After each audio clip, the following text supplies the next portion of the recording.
ఈరోజు మనమందరం కూడా సర్దార్ వల్లభాయ్ పటేల్ను తప్పకుండా మనం గుర్తుపెట్టుకోవాలి. సర్దార్ వల్లభాయ్ పటేల్ ఈరోజు మన తెలంగాణకు చేసినటువంటి గొప్ప సాహసోపూతమైన నిర్ణయం ఏదైతే ఉన్నదో దేశంలో ఎక్కడ కూడా చేయలేదండి.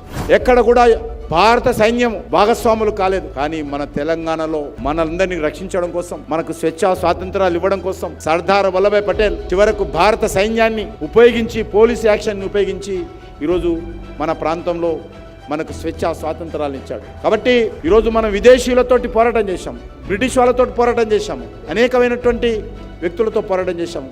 అదంతా ఒక ఎత్తు అయితే సర్దార్ పటేల్ భారతదేశానికి స్వాతంత్రం వచ్చిన తర్వాత భారత సైనికులతో ఇక్కడ ఉన్నటువంటి నిజాం వ్యతిరేకంగా పోరాటం చేసి మరి ఆ యొక్క పోరాటంలో, ఆ యొక్క పోలీస్ యాక్షన్లో మనకు స్వేచ్ఛ తీసుకురావడం అనేటువంటిది సర్దార్ వల్లభాయ్ పటేల్. మన తెలంగాణ వాడు కాకపోయినా తెలంగాణ ప్రజలు, తెలంగాణ ఉన్నన్ని రోజులు తెలంగాణ సంబంధించినటువంటి ప్రతి బిడ్డ కూడా గుండెలో పెట్టుకోవాల్సినటువంటి పేరు ఏదైనా ఉంది అంటే సర్దార్ వల్లభాయ్ పటేల్ పేరు అని చెప్పి ఈ సందర్భంగా నేను మనవి చేస్తూ